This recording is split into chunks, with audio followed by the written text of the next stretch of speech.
And you bring your gifts, your first fruits, your tithe before the Lord. You present it and you tell a story. My father was a wandering Aramean. Talking about Abraham. God gave him a promise. He went down to Egypt. They became a great nation. They were oppressed and became slaves, and God brought them out with a great deliverance. You tell a story of what God has done in the past. It's a story of deliverance from slavery. And we hopefully have a deliverance story of our own to tell. That's our past story. It puts us in the context of the practice of generosity and giving back to God. 2 weeks ago, we had our story for the present. The prophet Isaiah says, speaking for the Lord, do not remember the former things. Forget the former things. I am about to do a new thing. Now it springs forth. Do you not perceive it? Pay attention now to the new thing God is doing and tell stories of that sprout springing up. That puts us in the context not of generosity so much as gratitude, thanksgiving, paying attention to the little things God is doing in the present that bring us into, what's the next movement? The future. And so we have that today. Storytelling as those who are dreaming of God's best. Putting us not in the context of generosity or gratitude, but of faith. For Paul, it was the language of letting go and pressing on toward God's best. The prophet Jeremiah said to Israel, I know the plans I have for you, declares the Lord, plans to help you and not to harm you, plans to give you a hope and a future. So we have past, storytelling as those delivered from slavery, generosity. We have present, storytelling as those alert to what God is doing now, gratitude. And we have future, storytelling as those dreaming of God's best, faith and hope. And we have Paul. We have Paul who is willing to leave everything behind, to give up on success and status in order to pursue what God has for him. And I love how he says that if anyone has reason for confidence in the flesh, anyone has reason for human confidence, if anyone has a great pedigree to boast of, I have more. And you just know he's getting ready to break it out and to lay it down for you and tell you he is better than you. My mother grew up with her siblings in this kind of competitive environment about the strangest things. And they had this song they would sing to one another. And I don't know how many other people knew this song, but it was, anything you can do, I can do better. I can do anything better than you. And this is Paul. You know, if anyone has reason for confidence, hey, I'm a Hebrew of Hebrews. I'm of the tribe of Benjamin, and if you read the Benjamin stories in the Old Testament, I mean, these were guys who with 300 yards could sling a stone at a human hair and break it. You know, and an army of Benjamites, a small army of Benjamites could destroy a whole nation because they were that bad.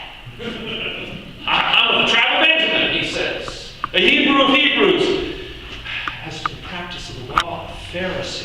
As to legalistic righteousness, faultless. Whoa. And he considers it all trash, rubbish, dung. If you stepped in it, you wipe your foot. That's what he wants to do with his success and status. He's giving up on it to take hold of what God has for him. A new righteousness, a different righteousness that you can't attain by the law, but can only be given by God's gift. You see, we never can, and we never do, deserve God's grace or earn forgiveness in our own selves. It comes as a gift. And Paul recognized that and discovered it. And so he gave up everything else to live all of that.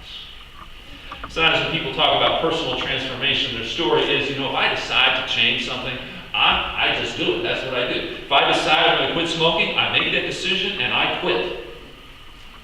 I don't know what the problem is with everybody else who doesn't have the willpower that I've got. You know, when people tell those kind of stories, I'm impressed. I'm not impressed by the arrogance that sometimes attends it, but I'm impressed by that ability to change oneself simply because I decide to do so. It almost starts to sound like Paul, except he had to say he was faultless, so he didn't have anything he needed to change. But There's nothing that changes a person like Jesus. You know, we say, and they're good techniques. You change the way you think, you practice mindfulness, your feelings, your actions, all of that will change, your destiny will change. There's nothing that changes a person like Jesus. And so Paul says, I regard everything as lost because of the surpassing value of knowing Christ Jesus my Lord. It's worth more to me than my pedigree. It's worth more to me than my perfection. For his sake I've suffered the loss of all things. I regard them as rubbish in order that I may gain Christ. Paul's story. Give up on success. Claim Jesus. Let go. Press on. Strain forward. And then we have Abraham's story with the kids. Abraham is the story of a man who has everything and leaves it all behind. He becomes a nomad. He becomes homeless except for his tents. Homeless except for the promise of God. And he puts his trust in God despite evidence to the contrary. You know, it's easier to trust in someone or something when you have evidence that supports it. But God says, Abraham, you're going to be a great nation, and you're going to have this wonderful land. And at the end of his story, he's got enough land to be a family burial site. And he's got one son in particular who's supposed to inherit this promise. Now, he has some other sons, but he's got one son in particular. That's it. When God gives him this promise, he's 75 years old, his wife is 65, and they still haven't had any kids. And they could have looked at each other and said, we're going to make a great nation? This is going to be interesting. And it doesn't happen until they're 90 and 100. He steps out. He departs from home.